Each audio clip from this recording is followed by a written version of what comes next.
Well, hello out there. I'm Lauren Fletcher, Vice President of Content at Bobit, and I am thrilled to have you join us for today's discussion on Reciprocity in Motion, Women's Impact in the Commercial Vehicle Industry. We often hear about the power of teamwork and collaboration, but today we're going to explore what it really means to build reciprocal relationships that benefit everyone involved, starting with our esteemed panel. I'm going to be honest, this topic was a bit challenging to address, and I think to say. We might need a counter somewhere for how many times we stumble, but for many of us, especially as females in this industry, we've often found ourselves being one of the only women in the room. So, as a result, finding opportunities for true reciprocity specific to women hasn't always been possible. But as we kept talking, ideas started rolling, and we're hopeful that some of you watching today will see just how far we've come, and more importantly, gain some insights on how to continue building those relationships that can expand women's influence in the commercial vehicle business. When we're talking about reciprocity, we're referring to that mutual give and take, whether it's a game changing business deal or just those everyday gestures like sharing resources, supporting each other, and creating more opportunities. It's these actions, both big and small, that strengthen not only individual careers, but entire industries like ours. And for women, this reciprocity has taken many different forms over the years. It literally goes both ways, and we're hoping folks today recognize where they're a part of that solution and where they may be able to help step in if they haven't had the chance to be yet. A great example is today's panel. It's filled with professionals who've each contributed in very unique ways to help each other learn, grow, and elevate our industry, including being here together for the last Spring Summit. We're here to share real-world examples, strategies, and lessons about how reciprocity and collaboration are shaping the future of the commercial vehicle industry, and hopefully how you can contribute too. All right, I think I got through a lot of those references. We've got this. We're going to be answering questions at the end of our session, so please feel free to submit your questions through the chat portal, and we'll get to them if it makes sense during or at the end when we have some time.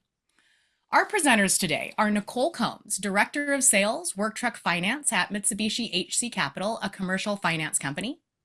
Candy McCollum, Manager, Business Development at Comvoy.com, a commercial vehicle marketplace. And Dania Rich Spencer, VP Automotive and Mobility at Escalent, a data analytics and advisory firm. I'm going to go ahead and hand it over to Nicole for a quick introduction to tell us a little bit more about herself. Nicole? Hi, good afternoon, good day, depending on where you're viewing in from. My name is Nicole Combs with Mitsubishi HC Capital. I've been in the industry for a little over 15 years now, and I have experience in my career, anything from different verticals in commercial truck sales to transportation brokerage to work truck sales and finance.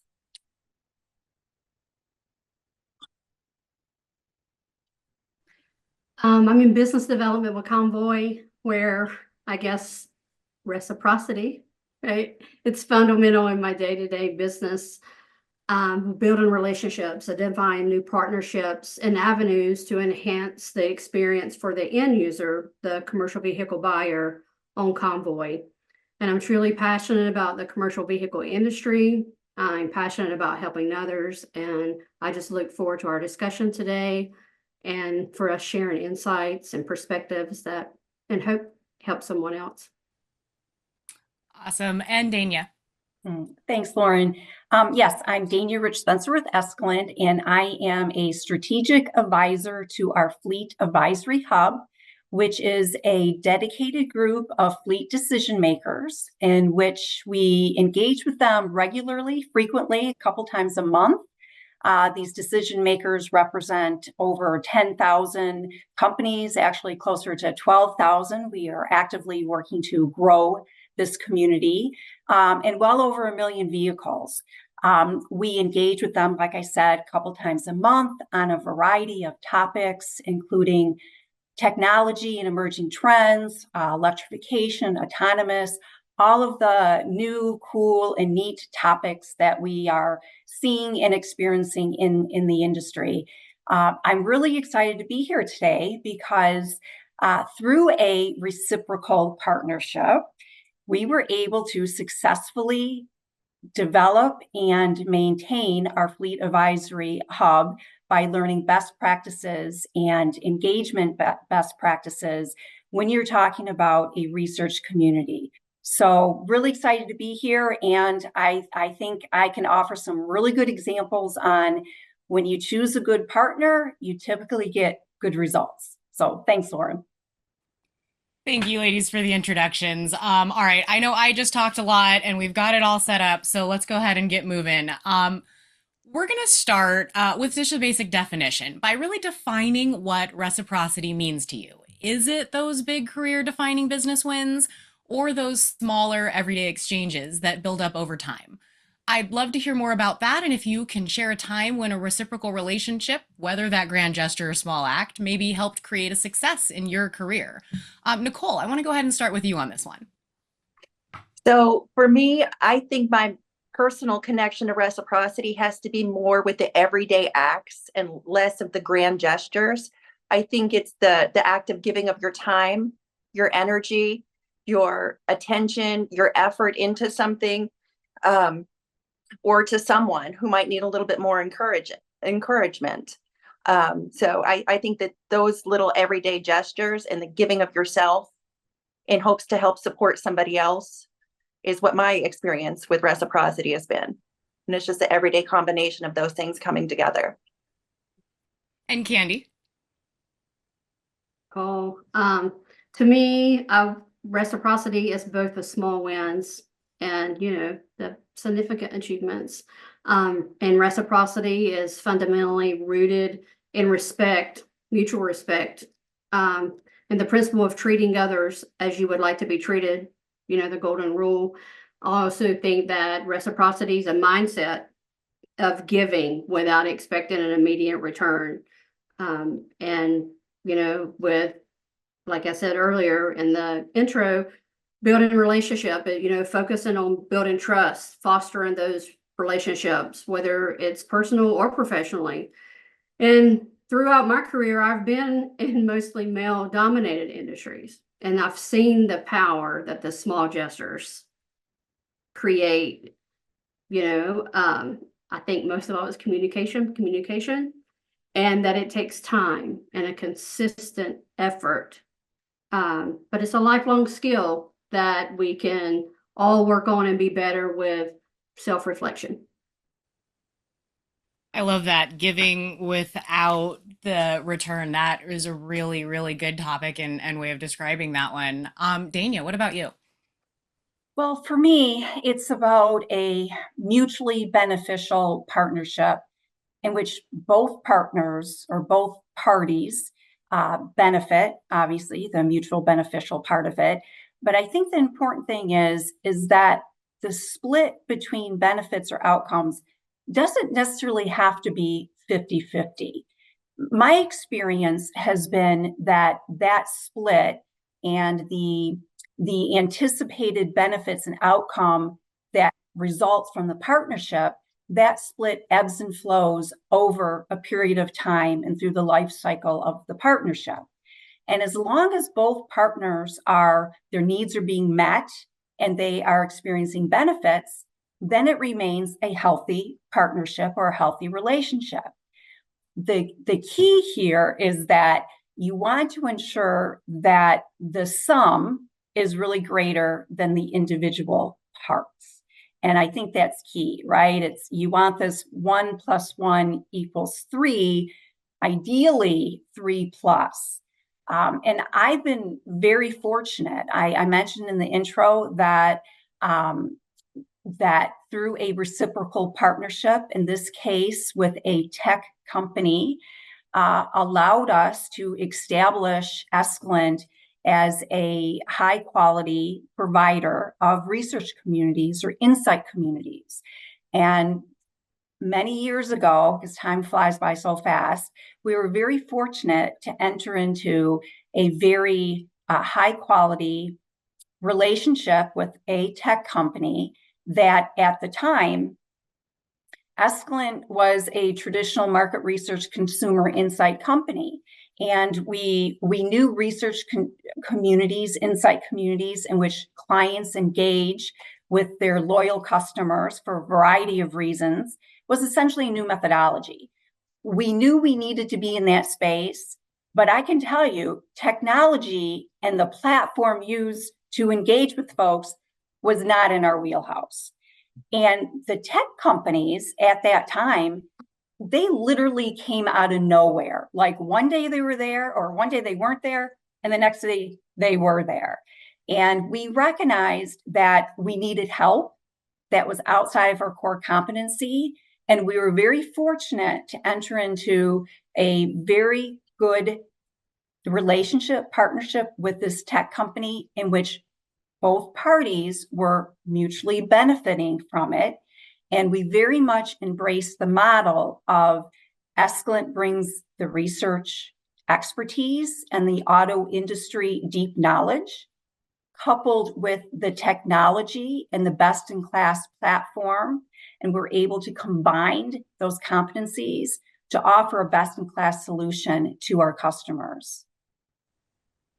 I love it. I think you made a big point with a symbiotic relationship. I think doesn't necessarily need to be 50-50. It needs to be beneficial to both parties or all parties involved at the end of the day. And that the true definition of that reciprocal relationship doesn't necessarily fall under a percentage specifically, but in what I think both parties are necessarily getting out of that. I think for me, having been around in the fleet industry specifically for the past 18 plus years has really shown me reciprocity in action.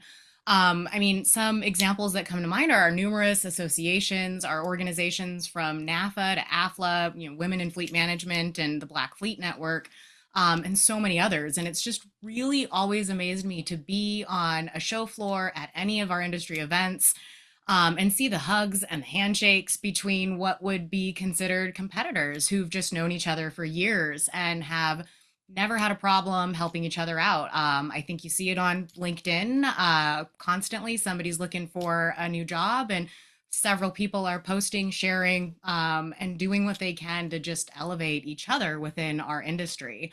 And I think that there's a lot of examples with that that we could probably spend quite some time continuing to go into.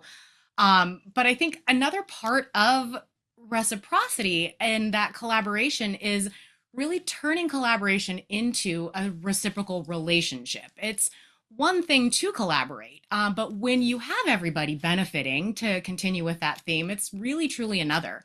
I'd love to dig into this just a little bit more and see if we can share a time when you and another person or a team maybe worked together and really walked away feeling stronger and more accomplished, or more successful as a result.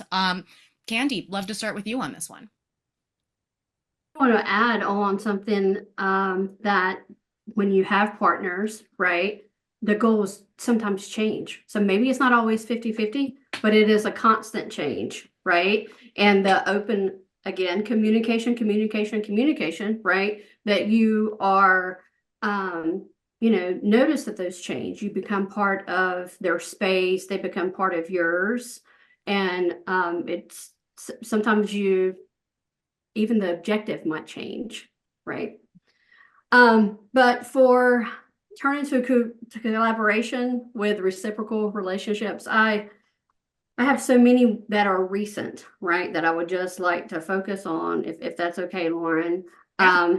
One is, from the Comvoy perspective and thinking about the end user and just trying to think like a merchant, right? Like where and how the end user thinks. It's like a whole nother mindset. So we've had a couple new partnerships on Comvoy that Veriforce contractors use Veriforce for their needs and compliance and safety, but they also need work trucks, right? So with Comvoy being the national marketplace, it was bringing the two together. And then another one that is up and coming will be Comvoy and Routeway 360, where we try to help Routeway remove barriers for entry points on independent distributors, right? So they also need a marketplace. So it's reaching out to those partners proactively, listening, learning, and being creative on thinking of ways where we can help each other and maybe for Comvoy, I guess maybe it's mutual, right? Because it's for the end user. So it's more helping the end user. I don't know, everybody wins, right? So everybody gets a piece of that. And also internally on something that I'm working on that I feel like is a little bit of that word. Reciprocal? Yes, reciprocal. Thank you. We have brought a new person on into our team, and he's like an SEO expert, right?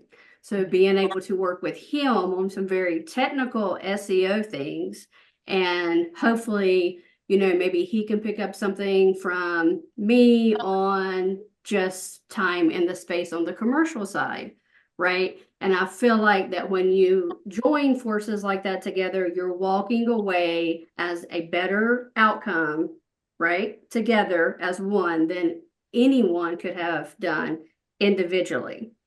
And, it's not always easy. Sometimes it's challenging communication styles, right?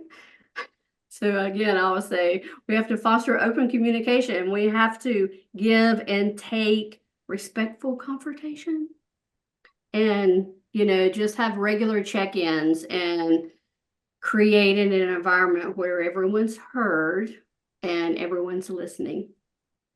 How did you really work to ensure that everybody's voice was heard in that process, especially as things may have gotten a little bit more challenging? For me, it has been just regular check-ins, right?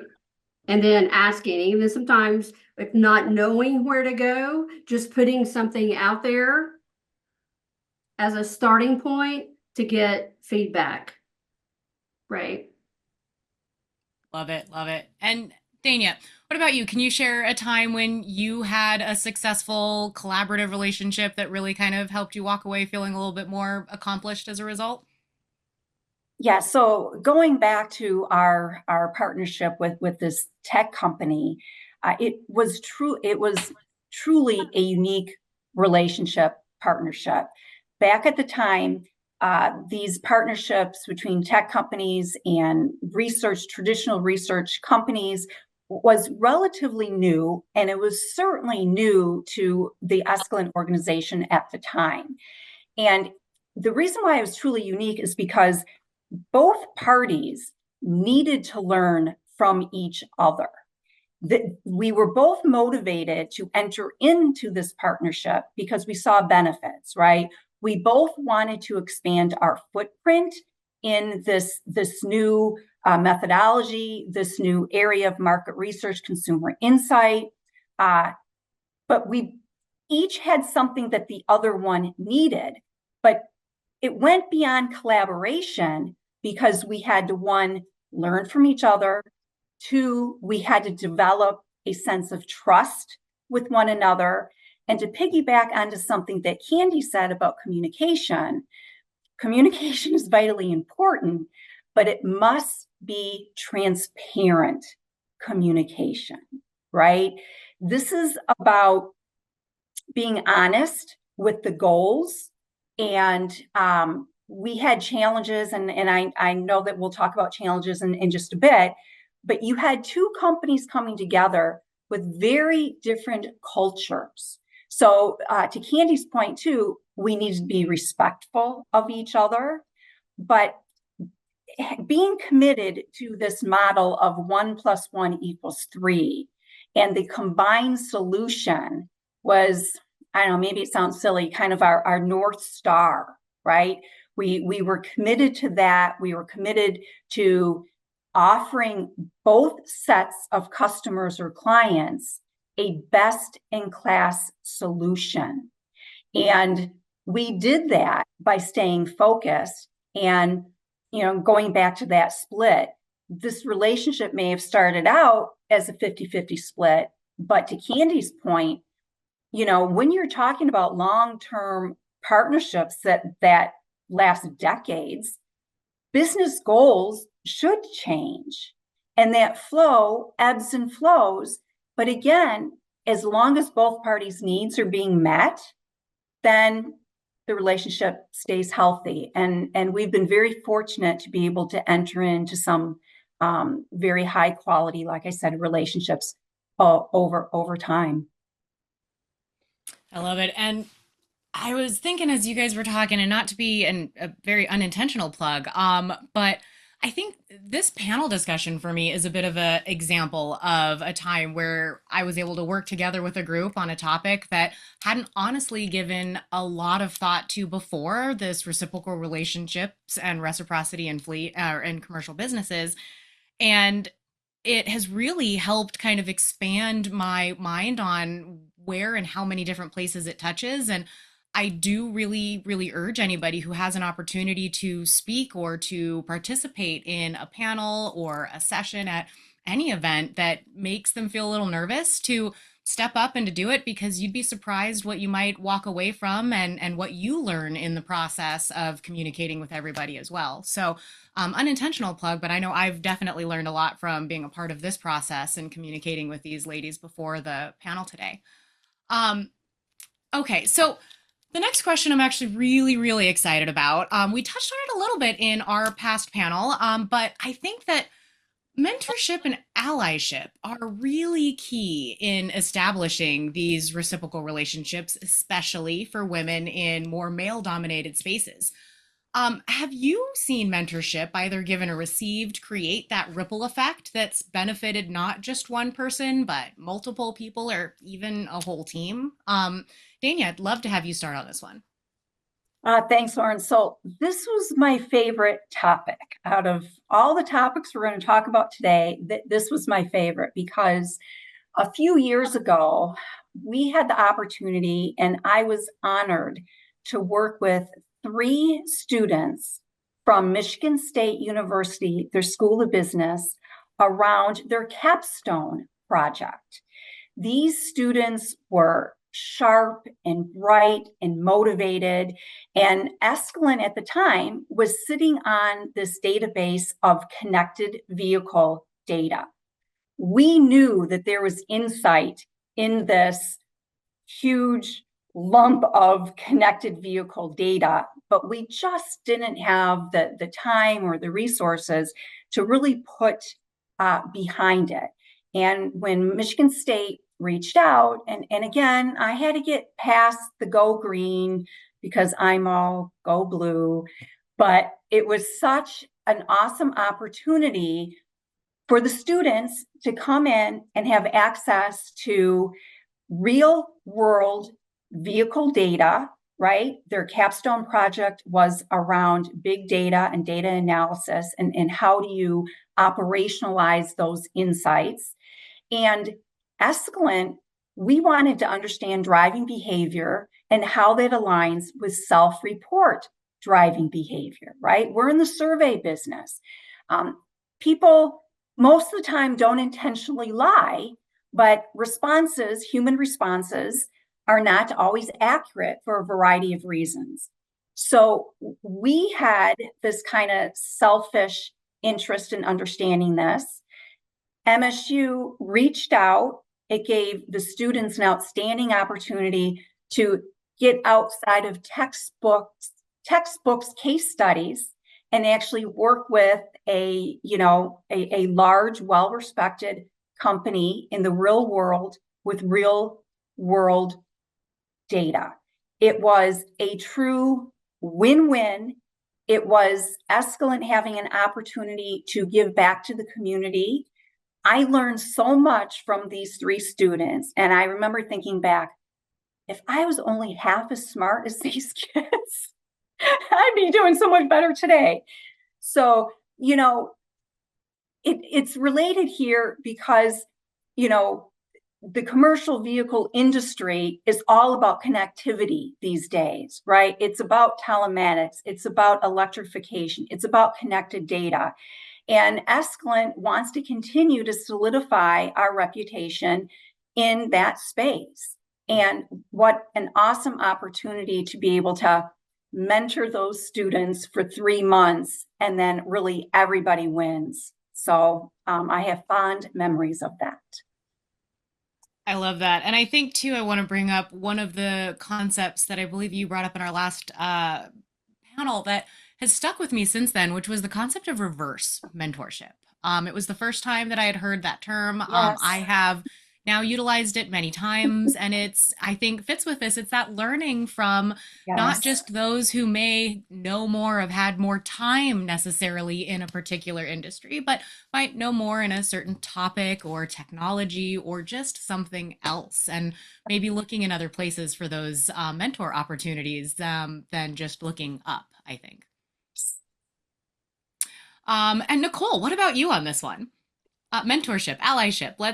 Where's some examples of it where it's been given or received and really kind of created that ripple effect?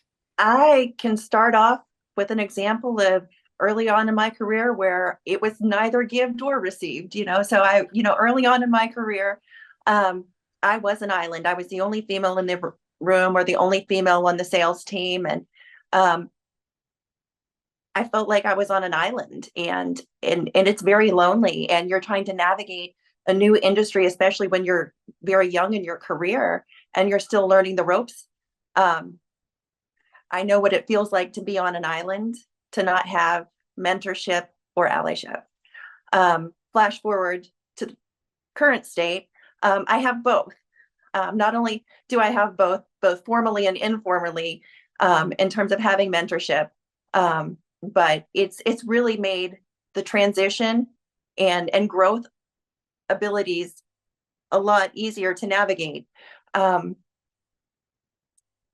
Because I know what it feels like to not have that person that you can go to when you need advice, when you need guidance, somebody who has, a wealth more tenure in the industry, somebody that you're drawing from their knowledge with the peer-to-peer learning. And then in terms of a ripple effect, at Mitsubishi HC Capital, we actually have a mentor program. So you can either sign up to be a mentor or a mentee. And because I had somebody step up and be a mentor for me, I wanted to pay it forward and do that for other people because I know what it feels like to not have somebody there for you. I love that. That's fantastic. And I think we need to be really looking for more of those opportunities to be mentors to other people, especially for those of us that really didn't see too much of that. I think in my world, I had many mentors on the journalist side. Very few of them were female until a few years into my career, and I was able to connect with Deborah Lockridge over at Heavy Duty Trucking and several others over time. But it's been definitely a challenge depending on what part of the industry I'm looking at, either journalism, fleet, commercial vehicle business, trucking. It's definitely been a challenge. And I love that there are more mentorship programs growing at organizations to help really address that. That's fantastic. Candy, what about you? Nicole, with having the mentorship program. I do think it's important. And a little bit before we started this call today, when we all connected, I had shared that, sometimes I think that there might be not as many women in the commercial industry space because maybe they didn't have that mentorship, that there wasn't someone there. They didn't visually see someone already doing that. Because I think that helps. And trying to define a career path, maybe they just didn't know what the options are, or that, sometimes we just think that that's not for me because you just don't know what you don't know. But as far as role of mentorship, true believer. I have several that I've leaned on for years, but I firsthand experienced it. I was fresh out of if you can build it, they will come leadership training early in my career. And I remember getting so motivated and hyped up, and it really put a focus for my department at that time on investing in your people, building your people. Everything else will come, but you have to build your people. And I mentored a youthful colleague, and she went on to lead a successful project, and that it actually impacted our entire team.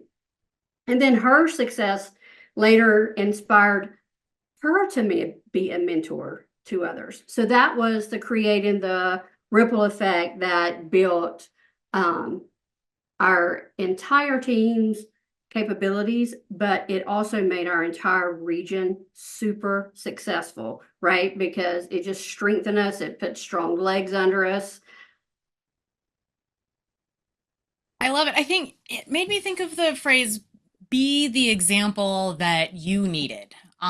Really look and see what that might have been that you were missing as you were coming up, regardless of, I think, whether you're a male or female or in the any aspect of the industry that are on this call That's right right, now. Really look and see what was it that you needed when you first stepped in, and have you been able to step into the shoes to maybe help be that person that you needed?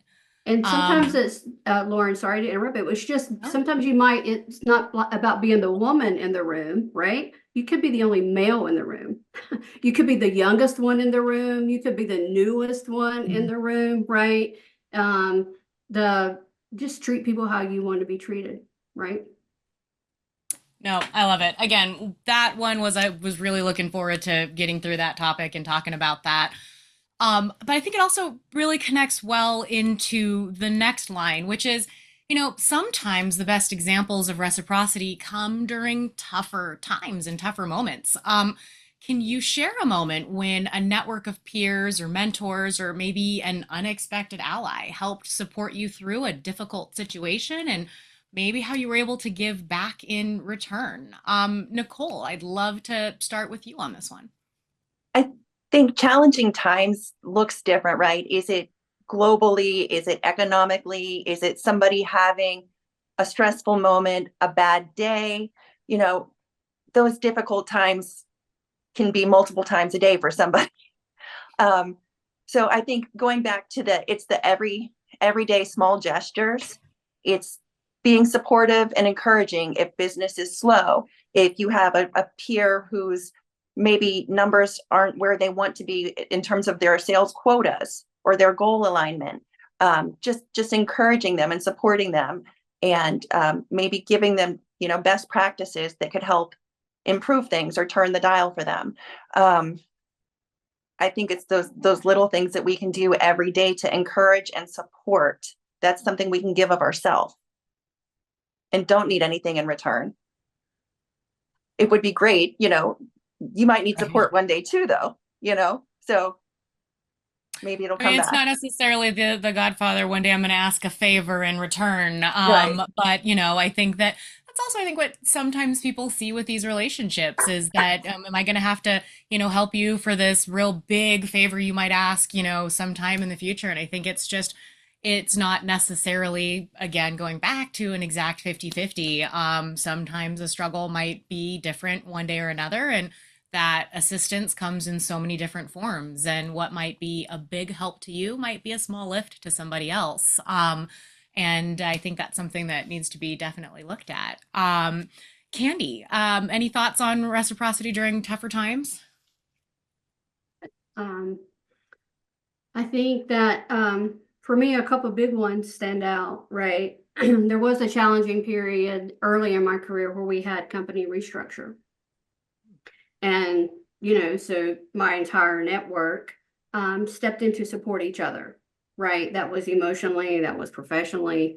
During that time, we'd organized meeting at a mutual place, and we would all go in, we would round table, we would share our, all of the experiences we had, strategies for navigating, because each one of us had a different life experience, right? Some were young, some had children, some whatever, it was different. And during that, we were able to brainstorm, right? And actually learn the desires of others.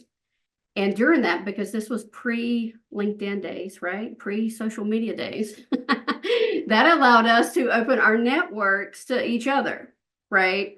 So in turn, everyone kind of took their little role, or it was defined like what you could do to help the whole team. And in that, I actively supported creating resumes, right? So I would do the resumes, and then we all would take turns in prepping for interviews. So we would role play, because some of those people that sat at these tables had these same career jobs for 25 years. There was others of us that was just in it for 1 or 2, right? So very, very, very collective, and just looking back on it now makes me want to go reach out to some of those people because it had such a big impact, right? But another also is supporting your customers during those tough times. Like Nicole said, it's what is tough. And we just coming off of COVID and all that it brought to all of us, and a lot of things, or even with the hurricane relief now, right? And I'm in North Carolina, so in Western North Carolina, there's people that are stepping up to contribute to do things with no financial gain of their own. And I think that from a business perspective, that's where sometimes we see these free trials, right? That they come from, because it is that it's a chance from a business perspective to earn your credibility and chance to give without receiving. I love that. That is a fantastic example. Dania, did you have anything that you wanted to add on the tougher times in reciprocity? Yeah, there's a lot going through my head around, reciprocity during tough times. Because one, I feel like every time is tough times, especially now, right? Similar to what Candy was saying, that you have to work together, and sometimes it does require a network to get things done, and there is give and take. But I think I have a slightly different perspective. When we talk about partnerships, you're entering into a partnership to allow somebody that has something that you need. So, for us, we were entering into a partnership with a tech company because we needed their technology that was outside of our core competency. And likewise, they were entering into a partnership with Escalent because they needed research. They didn't have a desire to do research. They were a tech company.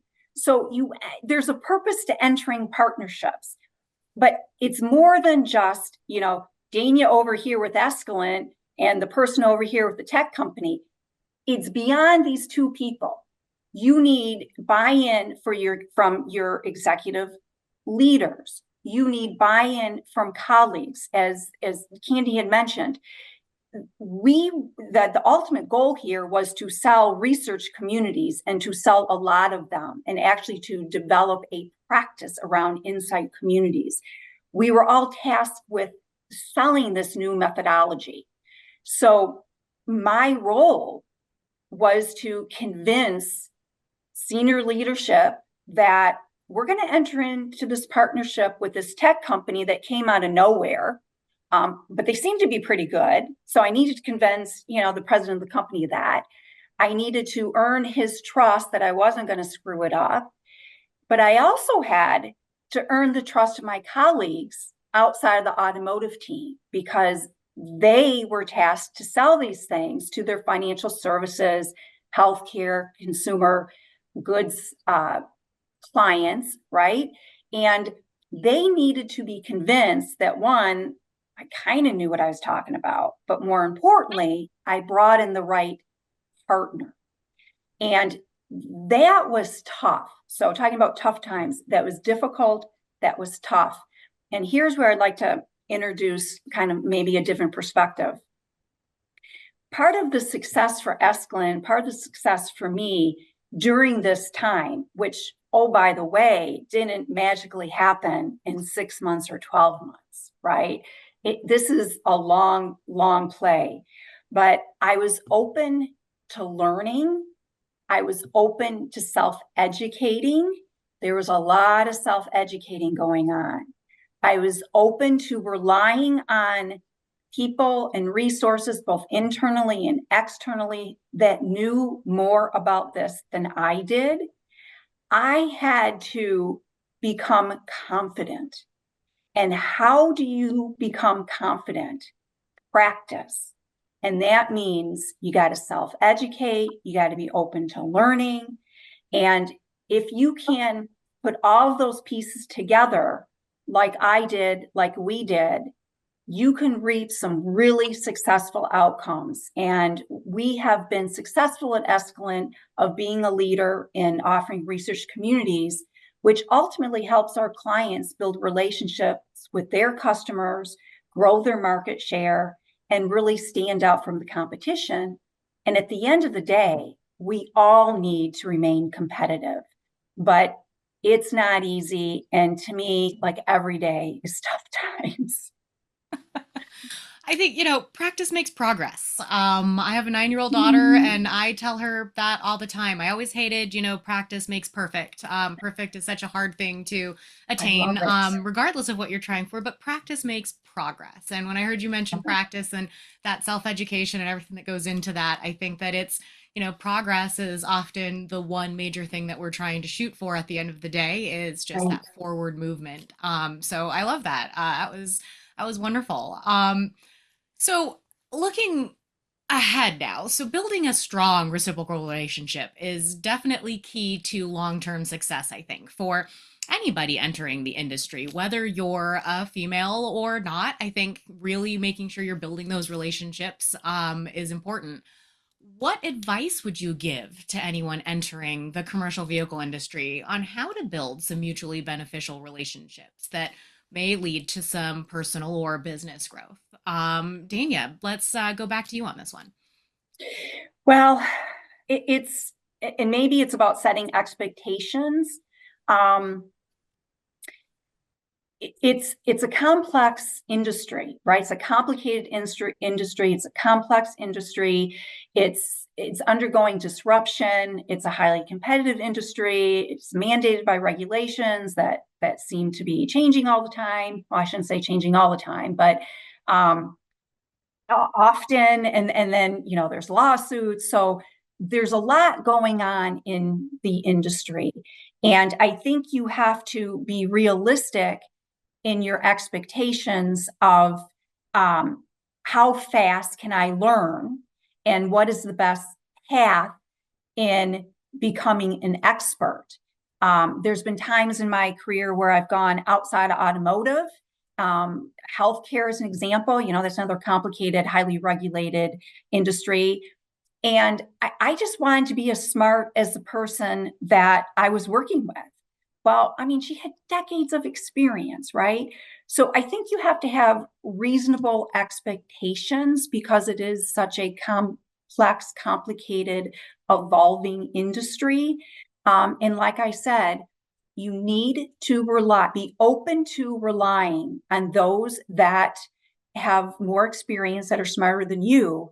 And certainly, for women in this industry, they may not necessarily, but they may have a steeper learning curve. So you need to embrace that. You need to reach out for help and guidance, and don't look at that as a sign of weakness. Look at that as a sign of strength. And this goes for, if you're a man or a woman, inexperienced or inexperienced, I really believe that you have to be committed to self-educating, because as we talked about, it's the confidence thing. And if you can't develop that trust early on as you maneuver through any industry, then you're not going to be as successful and as quickly as you hope to be. And again, practice makes progress, and you have to be willing and open to learning and experimenting. And oh, by the way, as my kid tells me, it's okay to fail. Failure is good. So it's tough, but it's certainly doable. Let's see. So let's go on to Candy. What are your thoughts on this? I want to say that commitment, commitment. I like that.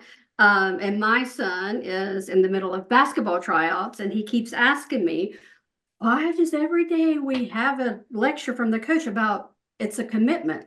And I'm like, it is a commitment and it's an experience, right? So I think for whoever you are in the industry, it's always about learning and growing, right? And the commitment to learn and grow.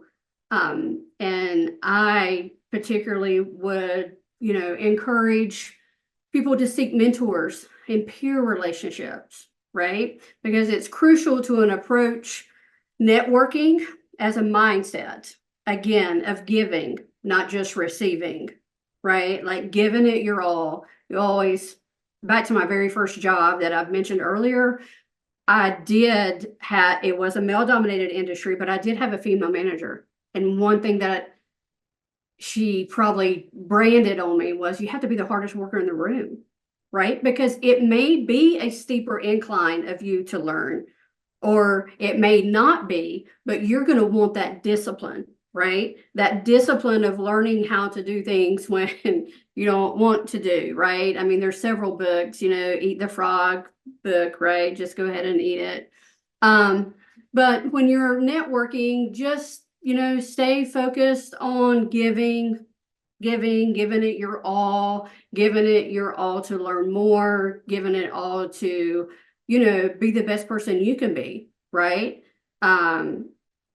Take that criticism, learn from it, ask for it, right?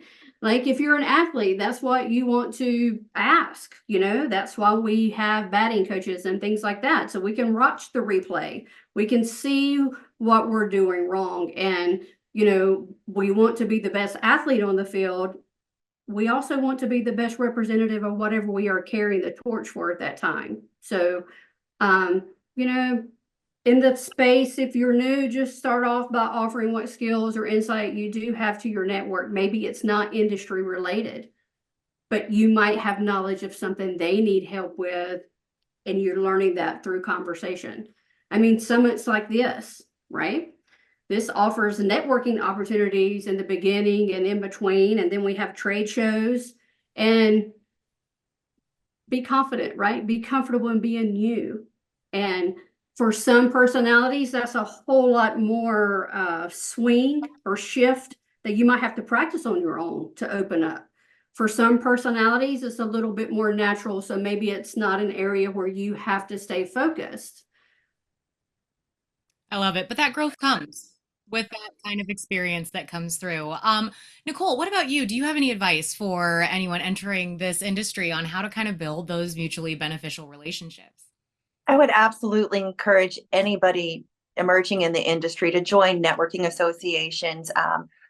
Early on in my career, I had the opportunity to join the Women in Trucking Association. And up until then, as I mentioned earlier, I had been on an island. So to be in the presence of so many, women and peers across various industries in trucking and transportation, I was just kind of blown away. And from there, I had the opportunity to then give back to what I gained from that too. And that was being able to sit on the Women in Trucking Board Foundation. And that was an arm of WIT that helped raise scholarship funds for people emerging in the industry. So then I was truly able to give back even better. So I definitely recommend networking events. I love it. And there's so many of them out there too. I think, like you mentioned, from NTA, AFLA, all the different fleet related organizations. Bobit has several of our own exchanges that are smaller one-on-one networking events. There's a lot out there depending on what it is that you are looking for and what industry you are touching individually. We're starting to wrap up a little bit on time. Just a reminder for anybody that has some questions, we definitely want to make sure we have some time to answer. So if you've been listening to us with rapt attention and haven't had a chance to drop it in, now's your chance. For any of my panelists following along, I am going to skip ahead a little bit because I really do want to make sure I touch on this one question before we finish up. Touching on that motion part of our topic that we had, I look at this as really setting change into motion. And as we look to the future, I'd love to really hear from you all what building these reciprocal relationships means for the commercial vehicle industry as a whole, and how you see these types of relationships evolving to support the next generation of women leaders, and everyone else, the younger, the millennials, everyone that we're trying to really grow into our evolving industry. Candy, I'd love to hear from you on this one first. And again, looking forward into the future and what that really means for the commercial vehicle industry. I just want to put into this as we wrap up is that I've seen, right, since with the EV and all the EV, the technology, there have been, I've got to meet a lot more women in the space, which has been exciting. But also this time has opened up for opportunities for all to collaborate, to brainstorm, to build these bridges and these connections. And, you know, I think that from the research, from the research and community groups to OEs that are going out and trying to build a product for the end user, there's that listening, right? It's the reciprocal relationship of, you know, how they build it, right? That a lot of the electric step vans and things like that are more, you know, they accommodate shorter people. So women fall in that category a lot. So so I just think that these are ways that we're doing it as an industry. And I think that being women in the space, that it's more than just paving the way, right? It's looking back on ways that we can help others, right? Like we can share our failures. We can say these are opportunities that I did not tap into or roads that you could go down, but definitely share, you know, our failures, because I think that it makes it a topic where others can learn from your mistakes and move forward. Dania, what about you? Looking forward on that motion part.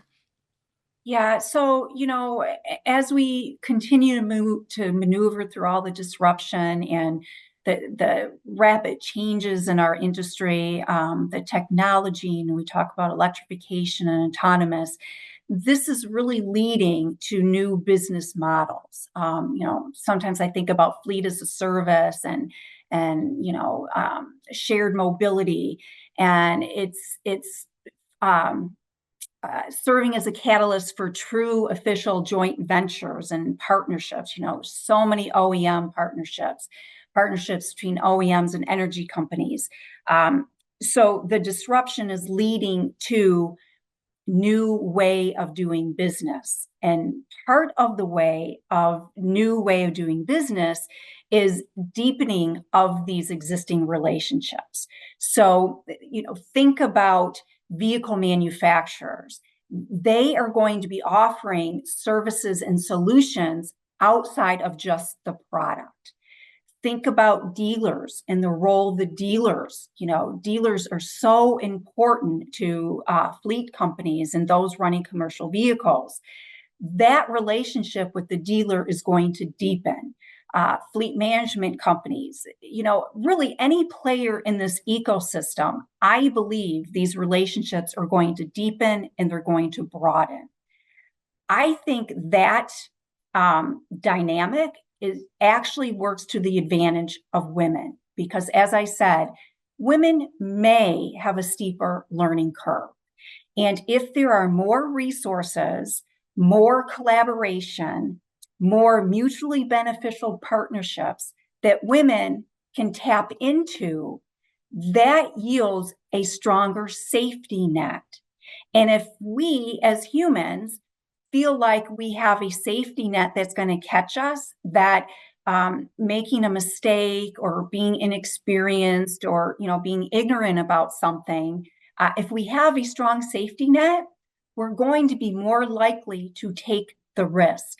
So as complicated and complex and chaotic the industry is, I think it's just a perfect environment for women. So the key to success, as I said before, it's identifying that partnership, that relationship that's right for the business. And you definitely want 1 + 1 ideally equals 3+. Thank you. And Nicole, what about you on that motion part? What are you kind of looking forward to help to see those relationships evolve? Well, I think that we're doing it. What we're doing today is a great example of it. You hear about the women that went before us, right? The trailblazers in the industry.